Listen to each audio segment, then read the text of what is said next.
जी बेटा, बिस्मिल्लाहिर्रहमानिर्रहीम।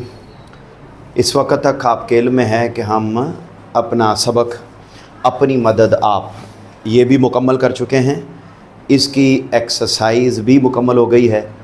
अब इसका जो आखिरी क्वेश्चन है वो है बेटा इक्तिबास की तशरीह। यानी आपके इल्म में है कि आपके पेपर में आपको 2 पैराग्राफ आने हैं, 2 इक्तिबास आने हैं जो मुख्तलिफ़ 2 सबकों से होंगे। आपने उनमें से किसी एक पैराग्राफ की नहीं, दोनों पैराग्राफ की आपने तशरीह करनी है। अच्छा, तशरीह करने का क्या तरीक़ाकार है? सबसे पहले तो बेटे आपने ऊपर हेडिंग दे दी, ऊपर आ जाएगा सवाल नंबर जो भी होगा आपके पेपर में, सवाल नंबर 3 होता है। यहाँ पर इक्तिबास की तशरीह की हेडिंग आ जाएगी। फिर आपने हवाला मतन, सबसे पहले उसमें 2 चीज़ें लिखनी होती हैं। सबक का उन्वान, जैसा कि ये सबक है अपनी मदद आप, अगर आपको इस सबक में से पैराग्राफ आ जाएगा, इक्तिबास आ जाएगा, तो आप लिख देंगे अपनी मदद आप। अगर आपको इसी सबक में से इक्तिबास आ जाता है तो आप मुसन्निफ़ का नाम क्या लिखेंगे? सर सैयद अहमद ख़ान, क्योंकि इस सबक को लिखने वाले कौन हैं? बोलिए, सर सैयद अहमद ख़ान। तवज्जो इधर रखें और समझें बात को। उसके बाद हर इक्तिबास में 4 अल्फाज होंगे जो अंडरलाइन किए हुए होंगे, उनके आपने मानी लिखने। तो वो आपने इधर अल्फाज, इधर मानी, यूँ आपने 4 अल्फाज के मानी लिख देने हैं। और उसके बाद फिर आपने तशरीह करनी है। तशरीह का तरीक़ाकार मैंने आपको ये बताया था पिछले लेक्चर में, भी दोबारा रिपीट कर रहा हूँ।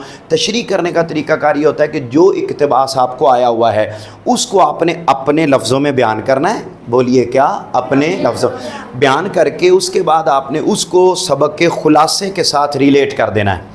सबक का ख़ुलासा आगे, लेकिन जब सबक का ख़ुलासा तशरीह में लिखना है तो उस वक्त आपने साथ साथ जैसी बात हो रही होगी वैसा आपने हवाला भी देना है। वैसे ख़ुलासा लिखेंगे तो आप हवाला नहीं देंगे, लेकिन जब तशरीह में आप उसको एक्सप्लेन करते हुए उसकी सबक की बातों को ऐड करेंगे तो उस वक्त आप जैसी बात हो रही हो उस तरह का हवाला दे दें। मसलन ये एक कुरान मजीद की आयत लिखी हुई है, आप बेटे जहाँ चाहें, ये इतने आसान हवाला जात हैं कि इसको जहाँ चाहें तशरीह करते हुए आप ऐड कर सकते हैं। ये बिल्कुल हर पैराग्राफ से रिलेटेड है, हर पैराग्राफ से रिलेटेड है। मसलन एक हवाला आप दे सकते हैं, क्या लिखा हुआ है कुरान मजीद की आयत का तर्जुमा ऊँचा बोलो। अल्लाह ताला उस कौम की हालत नहीं बदलता जो ख़ुद अपनी हालत को बदलने की कोशिश ना करे। तो ये हवाला आप जहाँ जिस भी तशरीह करते हुए आप देना चाहें दे सकते हैं। फिर इसी तरीके से एक और बेटे आयत लिखी हुई है, क्या है? इंसान के लिए वही कुछ है जिसके लिए वो कोशिश करता। आप इसको भी बेटे जिस पैराग्राफ के बाद जिस मतलब इक्तिबास की तशरीह में जहाँ पर भी लिखना चाहें आप लिख सकते हैं। फिर इसी तरीके से एक हदीस पाक लिखी हुई है, क्या? मेहनत करने वाला अल्लाह का दोस्त है, इसको भी आप लिख सकते हैं। क्योंकि सबक का सार, हर पैराग्राफ जो सबक में आपने पढ़ा उसका एंड क्या था, उसमें वो क्या समझा रहा था? हमें क्या करनी चाहिए? अपनी मदद आप करनी चाहिए। तो अपनी मदद आप से रिलेटेड ये सारे। इसी तरीके से यहाँ शेक्सपियर का एक कॉल लिखा हुआ है जो बड़ा रेलेवेंट है और हमारी डेली लाइफ में भी इसका बड़ा अहम ताल्लुक़ है। क्या लिखा हुआ है बेटे? जो काम तुम खुद कर सकते हो उसके लिए दूसरों से दरख्वास्त मत करो।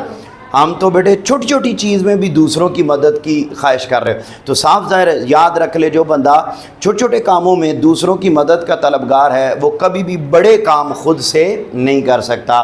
जो बंदा खुद छोटे अपने काम खुद करेगा कल को बड़े काम भी वो खुद कर सकता है। तो लिहाजा अपनी मदद आप, इसका जज्बा अपने अंदर पैदा होना चाहिए। फिर आप ये शेर भी बेटे जहाँ चाहें तशरीह में आप लिख सकते हैं। क्या बेटे शेर लिखा हुआ है अल्लामा इकबाल का?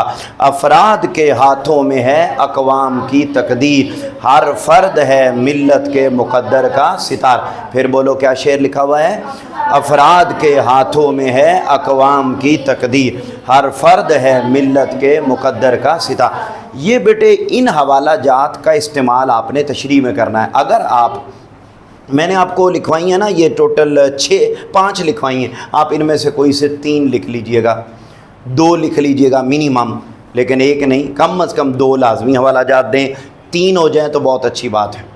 ٹھیک ہے، 5 لکھنے کی ضرورت نہیں ہے، وہ زیادہ، یہ تو میں نے صرف آپ کو یاد کروانے کی خاطر زیادہ دے دیے ہیں تاکہ ان میں سے آپ کو جو آسانی سے یاد ہو جائیں وہ آپ یاد کر کے تو ان کو آپ نے تشریح میں لکھنا ہے۔ ہاں تو ہر پیراگراف میں تو سیم نہیں لکھ سکتے ہیں نا، ہر سبق کا تھیم الگ ہے، ہر سبق کا ٹاپک الگ ہے، ہر سبق کی بات الگ ہے، حوالے بھی ویسے ہی دینے ہیں جیسی سبق کی بات ہے۔ اب آپ یہ اخلاق حسنہ میں کیسے لکھ سکتے ہیں؟ ٹھیک، ہاں تو وہ تو بیٹے میں نے آپ کو یہی تو بتایا ہے، بار بار یہ آپ نے شاید سنا نہیں ہے، ٹھیک ہے، کانوں میں آپ نے شاید روئیاں دی ہوئی ہیں۔ میں نے آپ کو یہ بتایا کہ اس سبق میں سے کوئی بھی پیراگراف آ جائے تو اس کی تشریح میں آپ یہ حوالہ جات دے سکتے ہیں، یہ کامن حوالہ جات ہے، یعنی اس سبق میں سے کوئی بھی پیراگراف آئے گا تو اس کے اندر آپ یہ حوالہ جات دے سکتے ہیں۔ ٹھیک ہے، کوئی اور سوال ہے تو بتائیں، کلیئر ہوگی بات، کوئی پرابلم تو نہیں ہے بھائی؟ اس کے ساتھ ہی ہمارا یہ سبق اپنی مدد آپ ہر اعتبار سے مکمل ہو گیا، کل ہم انشاءاللہ اس سے آگے پڑھیں گے۔